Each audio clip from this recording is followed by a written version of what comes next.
তো আপনারা অনেকদিন যাবতীয় অনেকেই রিকোয়েস্ট করছিলেন যে ভাইয়া একটা মিনি এয়ার কুলারের উপর রিভিউ করেন যেটার প্রাইস হবে ৳১,০০০ দামের মধ্যে। তো আমি ৳১,০০০ দামের মধ্যেই একটা মিনি এয়ার কুলার কিনেছিলাম। অনেক আগেই কিনা হয়েছিল। তো তখন আর ভিডিওটা করা হয় নাই। এতদিন পরেই ছিল। সো এখন ভাবলাম যে আপনাদের সাথে শেয়ার করা যাক। আসলে ৳১,০০০ প্রাইসের মধ্যে এই ধরনের মিনি এয়ার কুলার গুলো আসলে কতটা কার্যকর? আমরা এই বিষয়টি মূলত এই ভিডিওতে যাচাই করব।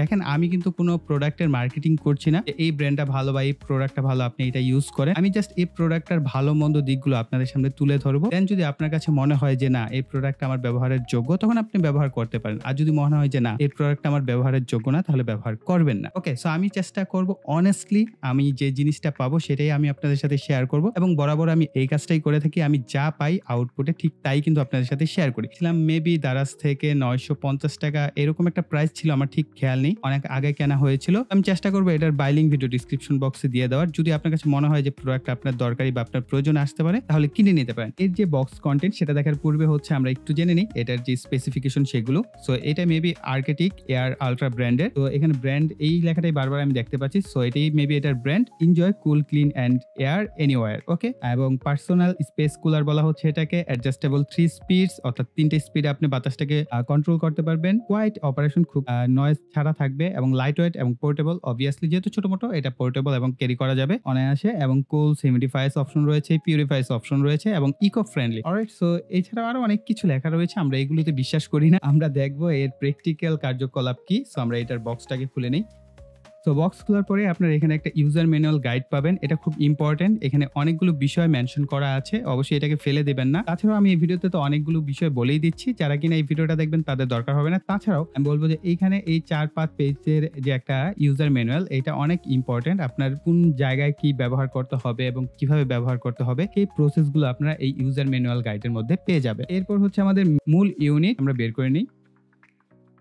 তো এই হচ্ছে আমাদের মিনি এয়ার কুলার, ছোটখাটো এবং পোর্টেবল সাইজের। এটাকে যদি আমরা মেজারমেন্ট করে দেখি যে এটা আসলে কতটুকু উচ্চতা আছে, দৈর্ঘ্য এবং প্রস্থ, তো আমরা যদি এইখান থেকে দেখি এটা হচ্ছে 6 ইঞ্চির কিছুটা বেশি, 6.1 ইঞ্চি।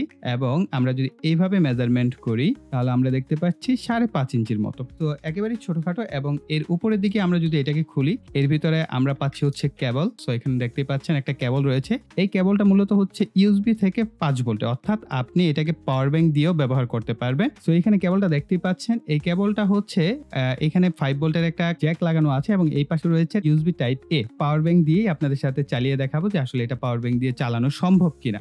আর এই যে অংশটা দেখতে পাচ্ছেন এই জায়গাটা হচ্ছে আমাদেরকে ওয়াটার দিতে হবে, অর্থাৎ পানি ঢালতে হবে। এবং পানি ঢালার জন্য আমাদের এইখানে দেখতে পাচ্ছেন ছোট্ট একটা স্টিকারের মতো এরকম অ্যাক্রিলিক শীট দেওয়া আছে। এই অ্যাক্রিলিক এই যে শীটটা, এই শীট পর্যন্ত হচ্ছে পানিটাকে পরিপূর্ণ করতে হবে। এখানে লেখা রয়েছে ম্যাক্স। তো আমরা এটাকে পানি দিয়ে পরিপূর্ণ করব। আর এই পাশে রয়েছে ভেন্টিলেশন। সো দেখতে পাচ্ছেন এখানে হচ্ছে ভেন্টিলেশন গুলো। তবে আমার কাছে মনে হচ্ছে এই যে ভেন্টিলেশন প্রক্রিয়া সেগুলো খুব একটা ভালো না। এই যে দেখেন কিছু নিচে আসছে কিছু নিচে আসছে না। তো এই ক্ষেত্রে একটু ঝামেলা করতে হবে। তো এগুলোকে একটু সুন্দর মতো অ্যাডজাস্ট করে নিতে হবে। তো এগুলো খুব একটা কোয়ালিটি ভালো দেয় নাই। সো ভেন্টিলেশনটা আর একটু বেটার হওয়া উচিত ছিল। যদিও প্রাইসের দিকে যদি আমরা চিন্তা করি 800-900 টাকার প্রাইসের মধ্যে, বা এখন হয়তো প্রাইস কিছুটা কম বা বেশি আছে, এই প্রাইসে একেবারে এত নড়বড়ে না দিয়ে একটু এখানে কোনো একটা মেকানিক্যাল কিছু একটা দিতে পারতো তাহলে হয়তো বা ভালো হতো। যেহেতু প্রাইস কাট করার প্রয়োজন তাই হয়তো এই সিস্টেম করেছে। এবং এর পিছনের দিকে দেখতে পাচ্ছেন মোটামুটি বেশ বড়সড় একটা ফ্যান রয়েছে। তো আমার চিন্তা হচ্ছে এই ফ্যানটা কি আসলে 5 ভোল্টের ফ্যান কিনা। যদি এটা 5 ভোল্টের ফ্যান হয় তাহলে ঠিক আছে, কিন্তু 12 ভোল্টের ফ্যানকে যদি 5 ভোল্টে অপারেশন করা হয় তাহলে তো স্পিড অনেক কম হওয়ার কথা। এবং এখানে পর্যাপ্ত ভেন্টিলেশন দেওয়া আছে যাতে করে বাতাসটা বাহির থেকে ভিতরের দিকে ফ্লো হতে পারে। এই পাশে বেশ কিছু ইনস্ট্রাকশন দেওয়া আছে কিভাবে এটাকে ইউজ করতে হবে, 4টে স্টেপ দেওয়া আছে। একেবারে নিচের দিকে রয়েছে এর বেশ কিছু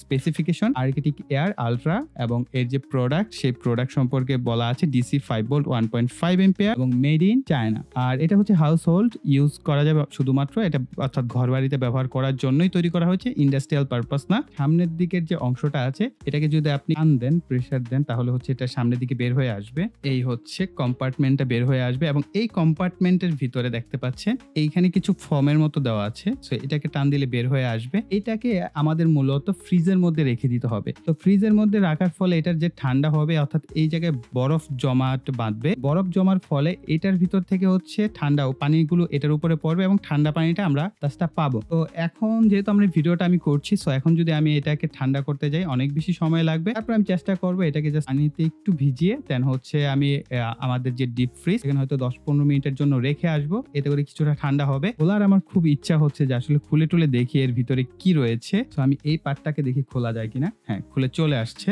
আমরা ভিতরের দিকটা তাহলে ভালো করে দেখতে পাচ্ছি। এইখানে জাস্ট পানিটা যখন আসবে, এই যে ভিতরের দিকে দেখতে পাচ্ছেন উপর থেকে পানিটা এই পথ দিয়ে হচ্ছে একটু একটু করে নিচের দিকে পড়বে। আর এটার যে ফ্যানটা আছে এটা ঘোরার ফলে এর যে বাতাসটা সামনের দিকে ফ্লো করবে। আর স্পেশাল কোনো কিছু নাই। আর এই পাশে হচ্ছে সার্কিটটা দেয়া আছে, সার্কিটটা লাগানো আছে এর ভিতরের দিকে। এই মোটরটা হচ্ছে 12 ভোল্টের। তো আমি যেটা ভেবেছিলাম এর ভিতরে যে মোটরটা আছে সেটা হচ্ছে 12 ভোল্টের 0.3 এম্পিয়ারের। আপনারা হয়তো দেখতে পাচ্ছেন না, সো আমি এখান থেকে দেখতে পাচ্ছি এটা হচ্ছে 12 ভোল্টের 0.3 এম্পিয়ারের একটি কুলিং ফ্যান ব্যবহার করা হয়েছে। সো বুঝতে পারছেন, এর আগে আমরা একটা এয়ার কুলার তৈরি করেছিলাম, ঠিক একই প্রসেসে হচ্ছে এই এয়ার কুলারটাও তৈরি করা হয়েছে। তো আমি অল্প কিছু সময়ে আমাদের এই বরফ হওয়ার জন্য যে পন্স গুলো দেওয়া হয়েছে আমি এগুলোকে একটু কোল্ড করে নিয়েছি। তো দেখা যাক এর রেজাল্ট কিরকম হয়। খুব একটা ঠান্ডা হবে না, কারণ মাত্র 4 থেকে 5 মিনিট আমি এটা রেখেছি। এটাকে যদি মোটামুটি 1.5-2 ঘন্টা রাখা হয় তাহলে দেন হচ্ছে ঠান্ডা একটা বাতাস আশা করা যায়। তারপর দেখা যাক আমরা এটাকে সেট আপ করি। ওকে, তো সেট আপ করার পর আমরা এটাকে ভিতরের দিকে এভাবে সেট আপ করে দিব। এর মধ্যে পানি ঢালবো, নর্মাল থেকে কিছুটা বেশি ঠান্ডা পানি এখানে ঢালছি। জাস্ট এভাবে পানি ঢেলে নিবেন।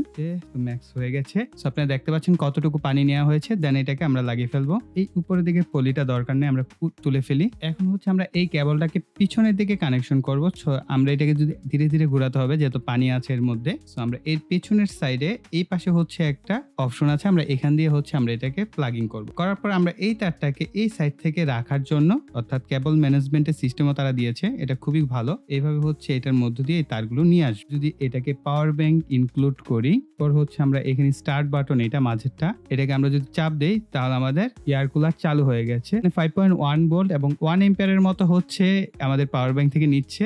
এর মধ্যে হিউমিডিফাই অপশন আছে, ধোয়ার মতো বের হচ্ছে। এর আরো কিছু ফিচার আছে, সেগুলো একটু বলে ফেলি এই চান্সে। যেটা হচ্ছে আমাদের এইখানে কিন্তু এটা যে স্পিড আছে সেটাকে আপনি পরিবর্তন করার জন্য এই যে স্টার্ট বাটনটা, এটাকে আপনি প্রেস করলে যে স্পিড সেটা পরিবর্তন হবে, ফার্স্ট, সেকেন্ড।